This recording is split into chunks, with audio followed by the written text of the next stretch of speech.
दिल्ली में कांग्रेस के नेता जुट गए हैं और आपको बता दें कि 2 दिन तक सीटों के बंटवारे पर मंथन होगा। गणेश गोदियाल, प्रीतम सिंह दिल्ली में मौजूद हैं। 2 दर्जन सीटों के दावेदारों का दिल्ली में जमावड़ा लगा हुआ है। 45 सीटों पर सहमति बन चुकी है। 25 सीटों पर विशेष मंथन जारी है। बड़ी खबर आपको बता रहे हैं। तो दिल्ली में उत्तराखंड के कांग्रेस नेता जुट गए हैं। लगातार सीटों के बंटवारे पर चर्चा की जा रही है, मंथन किया जा रहा है। 2 दिन तक ये मंथन होगा। 2 दर्जन सीटों के दावेदारों को दिल्ली में जमावड़ा देखने को मिल रहा है। 25 सीटों पर दिल्ली में विशेष मंथन जारी है। दिल्ली में उत्तराखंड के कांग्रेस नेता जुट गए हैं। 2 दिन तक सीटों के बंटवारे पर चर्चा होगी। गणेश गोदियाल, प्रीतम सिंह दिल्ली में मौजूद हैं।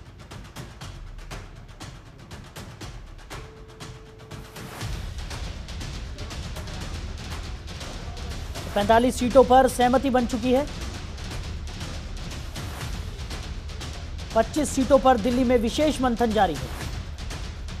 बड़ी खबर आपको बता रहे हैं। तो उत्तराखंड के कांग्रेस नेता दिल्ली में जुट गए हैं। लगातार सीटों के बंटवारे को लेकर मंथन किया जा रहा है। कमेटी में जो उसके मेंबरान हैं, इससे पूर्व भी 2 बार बैठक हो चुकी है और आज 1 बजे तीसरी बैठक है। तो मैं समझता हूं कि जिन सीटों पर सहमति बनती जाएगी वो सीएसी को जाएगा और सीएसी उन नामों की घोषणा शीघ्र करने का काम करेगी। क्या आपको लगता है कि क्योंकि पहले से ही उत्तराखंड कांग्रेस ये कह रही थी कि चुनाव आयोग जब तारीखों का ऐलान करेगा तो जल्द से जल्द आ जाएगा, तो उम्मीद कब तक है आने की नामों की? देखिए, मैं आज स्क्रीनिंग कमेटी की बैठक है और उस बैठक में जिन सीटों पर सहमति बनेगी, स्वाभाविक बात है वो सीएसी को जाएंगे और वो नाम आ जाएंगे। इसके अलावा जिस तरीके से लगातार आप लोग कह रहे हैं कि उत्तराखंड में इस बार परिवर्तन होगा, बीजेपी तो कुछ और ही कह रही है कि आपस में ही सब कुछ ठीक ठाक नहीं है, तो परिवर्तन क्या करें? देखिए, भारतीय जनता पार्टी कांग्रेस के परिप्रेक्ष्य में बहुत कुछ कहती है और मैं उनको सलाह देना चाहता हूं कि जिनके घर शीशे के होते हैं वो दूसरों के घर पर पत्थर नहीं मारते। बीजेपी से अपना परिवार तो संभल नहीं रहा और बात करेंगे कांग्रेस की। कांग्रेस में सारी चीजें सामान्य है और कांग्रेस का एक एक साथी सोनिया जी, राहुल जी में पूरी आस्था रखता है और 2022 में कांग्रेस की वापसी के लिए कार्य कर रहा है। इसके अलावा अगर उम्मीदवारों की बात करें सर, तो क्या कोई फॉर्मूला तय किया गया है कि किस आधार पर उम्मीदवारों को टिकट दिया जाएगा? नहीं, देखिए, फॉर्मूला तो जीत का फॉर्मूला होता है। कोशिश ये होती है, प्रयास ये होता है कि मजबूत से मजबूत प्रत्याशी जो है चुनाव मैदान में उतरे, वो जीत हासिल करे। इसी को दृष्टिगत रखते हुए जो है प्रत्याशियों का चयन होता है। तो आप सुन रहे थे प्रीतम सिंह जी को, जिनका साफ तौर पर कहना है कि जीत का फॉर्मूला है। उत्तराखंड कांग्रेस पूरी कोशिश करेगी कि ऐसे उम्मीदवारों को टिकट दिया जाए जिससे जीत सुनिश्चित हो। अब देखना यह होगा कि आज की स्क्रीनिंग कमेटी में फैसला होने के बाद यह सीईसी में जाएगा और जिसके बाद उम्मीद की जा रही है कि उम्मीदवारों के नाम की घोषणा हो पाएगी। कैमरा पर्सन शेरा सिंह के साथ ममता चतुर्वेदी, जनतंत्र टीवी, दिल्ली। तो ये थे नेता प्रतिपक्ष प्रीतम सिंह, जिनका साफ तौर पर कहना है कि सीटों को लेकर मंथन जारी है और जल्द ही सीटों का ऐलान हो जाएगा यहाँ पर। और जिस तरीके से खबर निकलकर सामने आ रही है कि 45 सीटों पर यहाँ सहमति बन गई है, 20 सीटों पर अभी भी मंथन जारी है। दिल्ली से हमारी सहयोगी ममता चतुर्वेदी हमारे साथ जुड़ गई है। ममता, क्या कुछ देखने को मिल रहा है? उत्तराखंड के कांग्रेस नेता दिल्ली में जुटे हुए हैं, लगातार सीटों के बंटवारे को लेकर मंथन किया जा रहा है।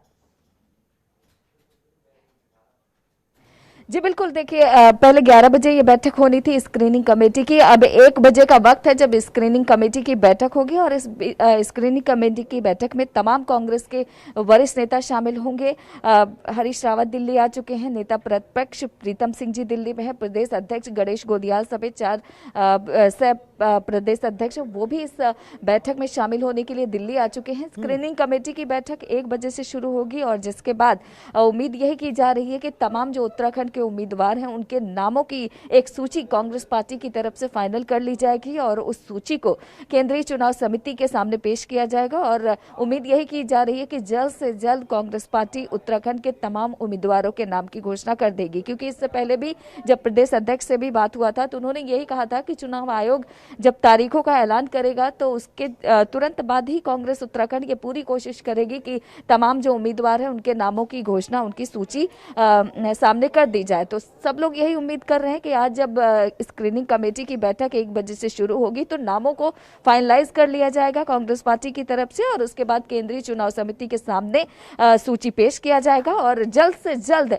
उत्तराखंड कांग्रेस के तमाम उम्मीदवारों के नाम सामने आने की उम्मीद है। साहिल, ममता, जिस तरीके से लगातार मंथन किया जा रहा है और जिस तरीके से तमाम तरीके के जो भी जितनी भी चीज़ें थी उन सबको ध्यान में रखकर यहाँ पर ये मंथन हो रहा है और लगातार कोशिश की जा रही है कि जल्द से जल्द सीटों के बंटवारे को लेकर सभी की सहमति यहाँ पर बन जाए। और जिस तरीके से खबर भी निकलकर सामने आ रही है कि 45 सीटों पर तो बात बन भी गई है, सिर्फ 25 सीटें बची है जिन पर ये महामंथन हो रहा है और जल्द ही इन सीटों के भी बंटवारे को लेकर सहमति यहाँ पर बन जाएगी। जिस तरीके से नेता प्रतिपक्ष जो हमारे साथ जुड़े थे उनका भी यही कहना था कि जल्द से जल्द सीटों के बंटवारे को लेकर यहाँ ये जो मंथन है ये पूरी तरह से खत्म हो जाएगा।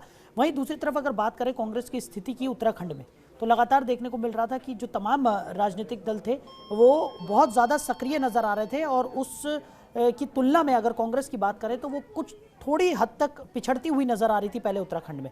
लेकिन अब जिस तरीके से एक बार फिर से सक्रियता यहाँ पर कांग्रेस में देखने को मिल रही है, इस वक्त की स्थिति की बात करें तो कैसी स्थिति कांग्रेस की है?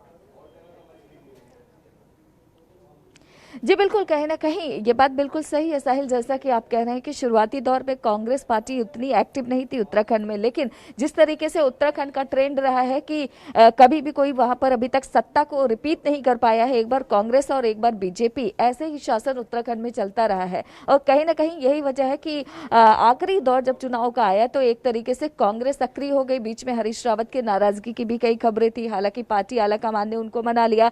कहीं ना कहीं ये बात तो बिल्कुल सही है कि शुरुआती दौर में उतना एक्टिव नजर नहीं आई, हालांकि अब बहुत ज्यादा एक्टिव है, क्योंकि कहीं ना कहीं कांग्रेस पार्टी को भी ये उम्मीद है कि 5 राज्यों में विधानसभा चुनाव है। उत्तराखंड ही एक ऐसा राज्य है जहां पर कांग्रेस पार्टी अगर थोड़ी सी मेहनत करेगी तो मुमकिन है कि उत्तराखंड की जनता कांग्रेस पार्टी को वहां पर सत्ता में वापस लेकर आए। और यही वजह है कि कांग्रेस अब उत्तराखंड में एक्टिव हो गई है। जो तमाम नाराजगियों की बात कही जा रही थी उसको भी दूर कर लिया गया है। अब देखना यही होगा कि जिस तरीके से टिकटों को लेकर लगातार मंथन का सिलसिला, क्योंकि इससे पहले भी उत्तराखंड स्क्रीनिंग कमेटी की बैठक हो चुकी है जिसमें ज्यादातर नामों को फाइनलाइज कर लिया गया है। तकरीबन 45 से ज्यादा उम्मीदवारों के नाम को फाइनल कर लिया गया है। महज 25 के आसपास कुछ और सीटें बची हैं जिसके नामों पर आज मुमकिन है कि स्क्रीनिंग कमेटी फैसला ले लेगी और उसके बाद चुनाव समिति के सामने पेश करेगी।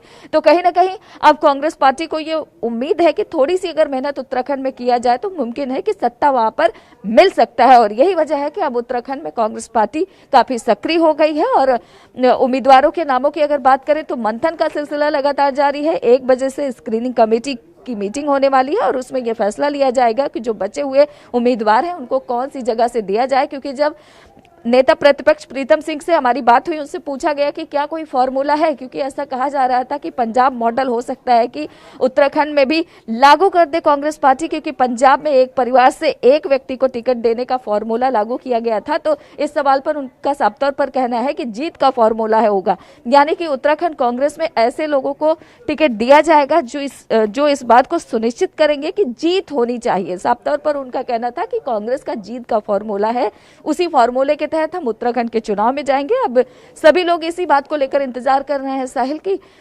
मीटिंग का नतीजा क्या होगा, वो कौन से 25 उम्मीदवार होंगे और उसके बाद ये सूची केंद्रीय चुनाव समिति के पास जाएगी और उसके बाद उम्मीदवारों के नाम का घोषणा हो सकता है। चलिए ममता, हमारे साथ जुड़ने के लिए, इस तमाम जानकारी के लिए आपका बहुत शुक्रिया। खबरों के निष्पक्ष विश्लेषण के लिए सब्सक्राइब करें Janatantra TV and press the bell icon. Never miss any update.